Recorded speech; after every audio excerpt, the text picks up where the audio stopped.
Tutaenda kujifunza kwa habari ya njia tofauti tofauti ambazo Mungu anatumia kuongea na watu wake, lakini pia tutaenda kujifunza kwa habari ya kuifahamu sauti ya Mungu. Anaweza kama ameongea sehemu ya aina yoyote, utajua vipi kama ni Mungu ameongea ama ni sauti ya Mungu hii inaongea. Kwa hiyo karibu darasani siku hii ya leo tukajifunze na tukaone kwa upana mkubwa sana. Haleluya, haleluya. Namna ya kwanza Mungu anaongea sana na watu wengi. Mungu anaongea na watu wengi kwa kupitia ndoto. Njia common na njia kubwa sana ambayo anatumia kuongea na watu wengi, karibia watu wote Mungu anaongea nao kupitia ndoto. Lakini watu wengi pia wamekuwa hawana uwezo ama hawatambui kwamba ndoto nyingi zinazokuja kwenye maisha yao ni Mungu anakuwa anaongea. Njoo nikwambie kitu kimoja. Lango kubwa ambalo Mungu anatumia kupitisha taarifa zake pia ni kwa kupitia ndoto. Ndoto nyingi kwenye maisha ya kwetu ni ndoto ambazo zina uhalisia ndani yake, na ndoto chache sana ambazo zina uhalisia. Biblia inasema kitabu kile cha Mhubiri ya kwamba ndoto huja kwa sababu ya shughuli nyingi. Kuna zile ndoto ambazo zinakuja kwa sababu ya kazi na shughuli nyingi kwenye maisha yetu, na zinaweza kuwa ni normal ndoto, lakini hata katikati ya zile shughuli ambazo zinaleta ndoto, kuna vitu ambavyo vinakuwa vinahusiana na wewe. Ndio maana zile ndoto zinakuja kukufunulia baadhi ya vitu ambavyo vinaendelea kwenye shughuli zako. Kuna vitu unakuwa unavifanya sana mara kwa mara, kwa hiyo ndoto inakuja kwa ajili ya kukupa majibu ya kile kitu ambacho unakuwa unakifanya. Ni kweli inakuja baada ya shughuli nyingi, lakini ndani ya zile shughuli nyingi ambazo unazifanya kuna vitu ambavyo vinakuwa pengine ni vinakutatiza. Kwa hiyo ndoto inaweza ikaja kukupa majibu ya jambo fulani. Lakini pia kumekuwa na watu wengi wanaota ndoto, na baada ya kuota ndoto, zile ndoto zinaanza kutokea kwenye maisha yao. Mtu anakuambia niliota jambo fulani na limetokea. Zaidi wakati unaota ni Mungu alikuwa anakuambia juu ya kile kitu, lakini kwa kuwa labda ulikuwa hauna ufahamu, ulikuwa hauna uelewa, ulikashindwa jinsi ya kukifanyia kazi ama jinsi ya kudili nacho kile kitu, hivyo kikaja ikatokea. Na vitu vingine vimetokea, vimekuwa ni vitu ambavyo vimewaumiza watu sana. Baada ya kuota kwa habari ya jambo fulani kimemuumiza sana. Kuna watu wameota wapendwa wao wamekufa, kuna watu wameota wapendwa wao wamepata ajali, na baada ya muda wakapata ajali, na baada ya muda wakapata matatizo. Kuna watu wanaota wanafukuzwa kazi, baada ya muda kweli wanafukuzwa kazi. Kwa hiyo Mungu amekuwa akitoa taarifa nyingi sana kupitia ndoto, lakini mwanadamu ndo amekuwa ni ngumu sana kumuelewa Mungu kwa njia ya ndoto, na akijua kwamba ni jambo la kawaida. Na kwa kuwa kila mmoja anaota ndoto, watu wote wanaona kama ni jambo tu la kawaida, lakini actually ni kwamba Mungu ndo njia pekee na njia ambayo ameichagua kuwasiliana na watu wengi sana kwa ukubwa ni kwa kupitia ndoto. Kwa hiyo jambo ambalo ningependa kusisitiza ni kwamba unapokuwa umeota ndoto aina yote, hacha kudharau ndoto. Sehemu nyingine ambayo Mungu anaweza kuongea na mtu ni wakati ambao anakuwa anaomba. Kwa hiyo sehemu ya pili ambayo Mungu anaongea na mtu ni sehemu ambapo mtu anakuwa anaomba. Wakati unakuwa unaomba, tunasema maombi ni mawasiliano kati ya Mungu na mwanadamu. Maombi ni mawasiliano kati ya mwanadamu na nani? Na Mungu. Kwa hiyo wakati unafanya mawasiliano kati ya wewe na Mungu, mawasiliano ni dialogue. Mawasiliano ni mazungumzo kati ya pande mbili. Kwa hiyo kuna upande unaozungumza na upande mwingine unazungumza, inakuwa kama vile debate. Kwa hiyo mawasiliano yaliyopo hapa ni kwamba mwanadamu anapeleka hoja zake mbele za Mungu, na papo kwa papo Mungu anakuwa na uwezo wa kumjibu. Kwa hiyo mara nyingi wakati tunakuwa tunafanya maombi ama tunakuwa tunaomba, Mungu huwa anatujibu na huwa anaachilia majibu ya maombi yetu. Lakini wakati tunakuwa tunaomba, tunakuwa tupo very emotional, tupo kwenye condition, tunakuwa tunapeleka mahitaji yetu, tunahitaji Mungu atusikie sana kuliko kutaka kumsikiliza yeye. Ndio mara nyingi tunakuwa tunapishana na sauti ya kwake. Kwa hiyo Mungu anaweza kawa anaongea na wewe wakati unaomba ukashindwa kumsikia kwa sababu focus yako yote umeielekeza katika kupeleka mahitaji yako tu mbele za Mungu kuliko kumsikiliza yeye akiwa anaongea. Na hii ndio namna Mungu ambaye anaweza kaongea na mtu wakati anaomba. Mungu anaongea na mtu wakati anaomba mara nyingi sana kwa kupitia wazo. Wakati unaomba juu ya jambo fulani, kuna mawazo yanaweza kaanza kujeneretiwa kichwani mwako, yanaanza kuja kichwani mwako. Ulikuwa unaomba kwa habari ya duka lako, kuna mawazo yanaweza kaanza kuja kichwani mwako kwa habari ile duka, ufanye nini, utende vipi. Unaweza kuwa unaomba kwa ajili ya familia, kuna mawazo yanaweza kaanza kuingia. Yale mawazo sio mawazo ambayo umeyaplan, it not planned. hujaplani au hujaiwaza. Hapana, ni yale mawazo ambayo yanakuja tu ghafla. Kwa hiyo unakuta wakati unaendelea kuomba, kuna mawazo yanaanza kuingia kwenye ufahamu wako. Wakati unaendelea kuomba, kuna vitu vinaanza kuingia kwenye ufahamu wako. Mara nyingi au mara zote ile inakuwa ni sauti ya Mungu. Na ukitaka kujua kwamba ni Mungu alikuwa anaongea, hata baada ya kumaliza ile maombi, yale mawazo yataanza tena kujirudia. Akitaka uyatendee kazi. Haleluya. Na hii imekuwa ni njia pekee ambayo Mungu anaongea na mtu sehemu yoyote ambaye anaweza kuwepo. Unaweza kuwa unatembea namna hii, likaja tu wazo fulani, na lile wazo lilikuwa nataka ulifanyie kazi. Mara nyingi mawazo ambayo yanakujia muda, yani ni mawazo ambayo yanakujia bila kupangilia, mara nyingi inakuwa ni sauti ya Mungu. Unaweza kuwa unatembea mahali, wazo likaja ndani mwako kwambia usiende njia, nenda njia nyingine. Wengi tunasema ni machale hapa, bahati nini, lakini mara nyingi inakuwa ni sauti ya Mungu anakuwa anaongea na wewe.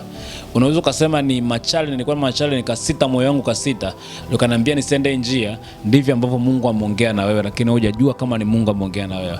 Unaweza kuwa unatamani kwenda mahala fulani kabisa, kupanga kwenda, lakini wazo likaja ghafla na kwambia usiende, na lilikuwa nakupa uzito wa kutokwenda ile sehemu, ama kwa ni msukumo fulani wa kutokwenda ile sehemu. Mara nyingi inakuwa ni Mungu anakuwa anaongea kwa hiyo namna kwenye maisha yako. Namna nyingine ya tatu ambayo Mungu anaongea sana na watu wengi kupitia tu amani alizonazo, amani za moyo. Biblia inasema kwamba furaha ya Bwana ndiyo nguvu yetu. Kwa hiyo sehemu ambayo haina amani, maana yake haina uwepo wa Mungu mara nyingi sana. Kwa hiyo mtu atakwambia nilikosa tu amani. Nilikosa amani toka asubuhi, ndio maana kitu fulani kimetokea. Kwa hiyo Mungu anaweza kaanza kuongea na wewe pia kwa kukosesha amani. Yaani unakuta tu sio kukosa amani, unakuta tu kuna vitu ambavyo vinaanza kufanya unakosa amani, unakosa utulivu wa mambo yako. Mara nyingi ambapo unakuwa umekosa utulivu ama vitu vinakufrustrate bila kujua, unajikuta tu umeamka mambo yako hayaendi vizuri. Yaani haujielewele, kila kitu kama vile kipo sawa, lakini hauoni tu, yani hauoni vitu vienda, yani kama vile hauna amani binafsi. Unaweza kuamka asubuhi na mapema, labda upo vizuri na furaha yako, lakini muda fulani ukafika, mara amani ikakosekana, ukakuta vitu vyako kama, yani vitu vyote vipo sawa, lakini kama wewe binafsi tu ndo huna amani. Mara nyingi ile inakuwa ni sauti ya Mungu anakuelekeza kitu fulani, anakuambia njoo uombe, fanyia nini. Na mara nyingi ukiona umekosa amani, jambo la msingi la kufanya ni kuingia kwenye maombi na kuomba. Omba paka pale ambapo utaona kitu fulani, na wakati unaomba tega sana masikio yako kumsikiliza Mungu anaongea nini. Ukikosa amani, ingia kwenye maombi, omba mpaka umsikilize Mungu anasema nini. Kuna mawazo yataanza kuja, labda kuna kitu fulani, kile kitu ambacho kinakuja kwenye mawazo yako exact ndio kile kitu ambacho kinakufanya ukose amani kwa muda kama huo. Haleluya. Kwa hiyo mara kadhaa unaweza kuwa unatembea mahali ukajikuta tu amani ghafla imepotea. Cha kufanya cha kwanza kabisa, usijiulize maswali mengi, ni anza kuomba. Anza kuomba. Unapoanza kuomba, utaanza kuomba, kuna mawazo yataanza kujiletea kichwani mwako kwamba amani, kukosekaje kwa amani kunatokana na nini? Kwa nini unakosa amani? Utaanza kupata majibu kwa nini unakosa amani. Bwana Yesu asifiwe sana. Namna nyingine ambayo Mungu huwa anaongea sana na watu wake sana kwa kupitia neno lake. Neno la Mungu huwa likija kwenye maisha ya mtu linakuja na ujumbe fulani. Kwa hiyo unaweza kuwa unasoma Biblia yako namna hii, kuna verse ukaisoma kwenye Biblia, mstari mmoja kwenye Biblia, baada ya kusoma ule mstari ukabadilisha maisha yako complete, ama ule mstari ukaanza kukupa mzigo wa kufanyia kazi. Mara kadhaa utajikuta baada ya kusoma mstari fulani ukaipata nguvu ya kufanya kitu fulani, ama ukapata hamasa ya kutenda jambo fulani. Ni kwa sababu ya ile verse moja ambayo umeisoma kwenye Biblia. Mara nyingi Mungu ataongea pia na wewe kupitia verse zake, kupitia mistari, kupitia neno lake. Wakati unasoma Biblia namna hii, kuna mstari utakutana nao, ule mstari utagusa moyo wako na utaanza kukuambia fanya kitu fulani na kitu fulani. Kwa hiyo Mungu ametumia neno lake yeye mwenyewe kuongea nawe. Ni neno lake lipo kwenye Biblia, lakini ili likufae kwa wale majira ambayo yapo. Kwa hiyo maneno yote ni sahihi. Biblia inasema kila andiko lenye pumzi la Mungu lafaa kwa mafundisho, lakini ile mafundisho yanakuwa na majira fulani na specific kwa ajili ya maisha yako. Kuna wakati ambapo utafungua Biblia namna hii, baada ya kufungua mstari mmoja, ule mstari utakutana na haja ya wakati ule ambao unayo kwenye maisha yako. Unaweza ukawa unamuomba Mungu kwa habari ya kitu fulani, na Mungu akawa anakupa msukumo wa kwenda kusoma Biblia. Wakati unasoma Biblia utakutana na jibu la kile kitu ambacho ulikuwa unamuomba Mungu, na baada ya kukutana ile jibu, kuwa na uhakika kwamba pale ni Mungu tayari ameongea na wewe. Bwana Yesu asifiwe sana. Bwana Yesu asifiwe sana. Hiyo ilikuwa ni namna ya 4. Na namna ya tano ambayo Mungu anapenda sana kuongea na watu wake sana ni kukupitia pia watumishi wake. Biblia inasema Mungu hatafanya jambo lolote bila kulifunua kwa watumishi wake. Na Lazaro akiwa kule kabrini na yule tajiri anasema atumwe nabii aende duniani, atume mtu aende duniani ili akahubiri injili kwa ajili ya watu wake. Ibrahimu anamwambia ya kwamba asipowasikiliza manabii waliopo duniani aweza kasikiliza mtu atakayetoka kwenye wafu. Kwa hiyo Mungu kuna watu ambao anaweza kawainua kwa ajili ya maisha yako, na wale watu wakawa wanabeba sauti yako kwa ajili ya maisha yako. Kwa hiyo kuna majira na nyakati unaweza kuwa unapitia changamoto kubwa namna fulani, lakini baada ya kukutana na mtumishi wa Mungu Zewoya akaanza kuongea na wewe, au umeenda kanisani, neno la Mungu litakapoanza kuhubiriwa ama mtumishi wa Mungu atakapoanza kuongea, utaanza kuona kwamba anapita kwenye yale majibu, anapita kwenye ile tatizo ambalo ulikuwa nalo. Solution ambazo atakuwa anazitoa pale ndizo ambazo zitakutoa wewe. Maana yake moja kwa moja Mungu anakuwa anamtumia kuongea na wewe. Kwa hiyo hata ukiwepo ibadani, ukiwepo sehemu yoyote mtumishi wa Mungu anaongea na wewe, mara nyingi anakuwa mbeba majibu kwa ajili ya maisha yetu, wanakuwa mbeba sauti ya Mungu. Kukutana na mtumishi wa Mungu sio jambo la kawaida. Sometime unaweza kukutana naye mazingira aina yoyote, ukaona naye ofisini ama sehemu yoyote, ama ikuwa ni ibadani. Sikiliza sana neno la msingi lile ambalo alikuwa analihubiri. Mara nyingi linakuwa linawatoa watu wengi na linakuwa ni solution, linakuwa ni majibu ya maswali mengi ambayo tunakuwa tunajiuliza. Wakati mwingine naweza kumuuliza Mungu kwa habari ya kitu fulani, lakini Mungu ili kunijibu atanijibu kupitia mtumishi wake. Mara kadhaa pia imetokea kwenye maisha yangu binafsi. Kuna baadhi ya maswali ambayo naweza kuwa nao ni magumu mno kwenye maisha yangu, lakini ninapoenda ibadani ama ninapokutana na mtumishi wa Mungu, atakapoanza kuongea na mimi, naanza kuona anaanza kuongea majibu ya yale maswali ambayo nilikuwa najiuliza. Anaanza kutatua matatizo ambayo nilikuwa nayo bila hata yeye mwenyewe sometimes kujua. Anaweza kuwa anapiga stori za kawaida, lakini kupitia kinywa chake kaanza kutoa majibu kwa ajili ya maisha yangu.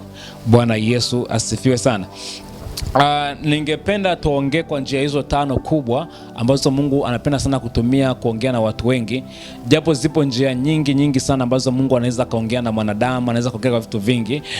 Lakini kwa siku ya leo ningependa tujifunze kwa hizo njia 5 ambazo ni very common kwa kila mmoja. Mungu anaweza kutumia kuongea na mtu wa aina yote. Lakini jambo jingine ambalo ningetaka kufundisha, namna ya kuitambua sauti ya Mungu, kuifahamu sauti ya Mungu. Samueli anaitwa na Mungu mara ya kwanza, anashindwa kujua kwamba ni Mungu anamuita. Anamuita na mara ya pili anashindwa kutambua. Eli akamwambia, anayekuita ni Mungu. Alikwambia sema nena Bwana. Manake alifundishwa kuitambua sauti ya nani? Ya Mungu. Kuna wakati Mungu anamwambia Yeremia, unaona nini? Akasema nimeona ufuto wa mlezi. Mungu akasema umeona vema, maana nilitaka kudhibitisha neno ndani yako. Haleluya. Kwa hiyo huwa tunafundishana pia kuitambua na kuisikia sauti ya Mungu. Sikiliza. Sauti ya Mungu ikija kwenye maisha yako mara nyingi huwa inabeba tabia za Mungu. Yaani sauti ya Mungu huwa ndani yake kuna tabia za kiungu ndani yake. Moja ya tabia ya sauti ya Mungu, kumbuka Mungu ni roho. Kwa hiyo tabia za sauti ya Mungu zinatokana na yale matunda ya Roho Mtakatifu. Kwenye kitabu cha Galatia 5 ni mstari wa ngapi ile? 22, 23 pale na kuendelea, anaeleza kwa habari ya matunda ya Roho Mtakatifu. Kwa hiyo sauti ya Mungu ikija kwenye maisha yako itakuja na faraja, itakuja na kwa unyenyekevu, itakuja kwa upole, itakuja kwenye hali fulani hivi ambayo ni yenye kutia matumaini, yenye kutia nguvu. Pia ni muhimu kutambua tabia ya Mungu. Kwa hiyo sauti ya Mungu inapokuja kwenye maisha ya mtu yoyote huwa inabeba zile tabia za Mungu zote.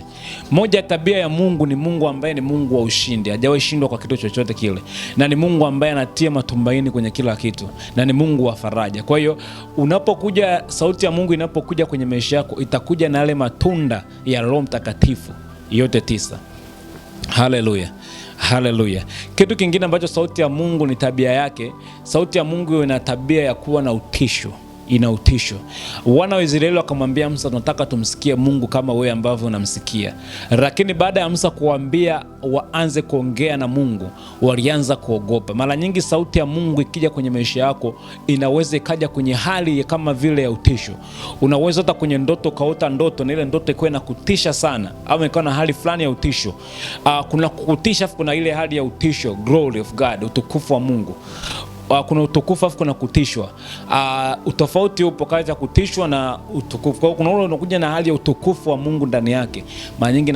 Mara zote inakuwa ni sauti ya Mungu anaongea na wewe kwa bali ya jambo fulani.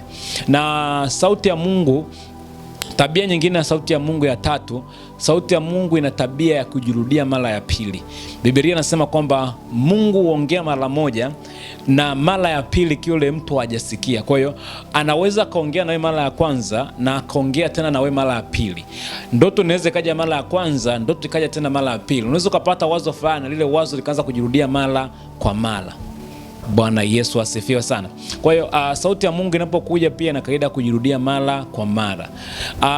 Namna nyingine ambavyo tabia nyingine ya sauti ya Mungu ina tabia pia ya kumsumbua mtu, kukutaka kufanyia kile kitu kazi. Ni kama vile ambavyo mfalme Farao aliota ndoto ikaanza kumtesa na tafuta wataalamu mbalimbali ili ipatie tafsiri. Pia Nebukadnezar aliota ndoto akaanza tafuta wataalamu mbalimbali ampatie tafsiri. Kwa hiyo sauti ya Mungu inapokuja kwenye maisha ya kwako pia huwa inakuja kwenye hali kama vile inakudemand kwa ajili ya jambo fulani. Wewe inakuja na demand kwa ajili ya kitu fulani. Kwa hiyo inakuwa inakuhitaji utimilize jambo fulani. Inakuwa inakuhitaji ufanyie kazi kitu fulani. Kwa hiyo itakuwa na kudemand sana utendee kitu fulani kazi. Kwa hiyo wakati mwingine ambapo ukiwa kwenye mazingira aina yoyote, tambua hizo tabia za sauti ya Mungu kwenye maisha yako. Unapotambua tabia za sauti ya Mungu kwenye maisha yako, hata wakati wote na majira ya aina yote, akiwa anaongea kwa jambo la aina yote, utakuwa ni mwepesi kuelewa kwamba hapa ni Mungu anaongea na mimi. Nakushukuru sana kwa ajili ya siku hii ya leo na kwa ajili ya darasa la siku hii ya leo. Naamini umeelewa vizuri sana, na Mungu akubariki sana sana. Tukutane tena kwenye madarasa mengine ambayo yatafuata mbele ya siku kama hizi kwa ajili ya kujifunza habari kama hizi za ufalme wa Mungu. Mungu akubariki sana. Amen and amen.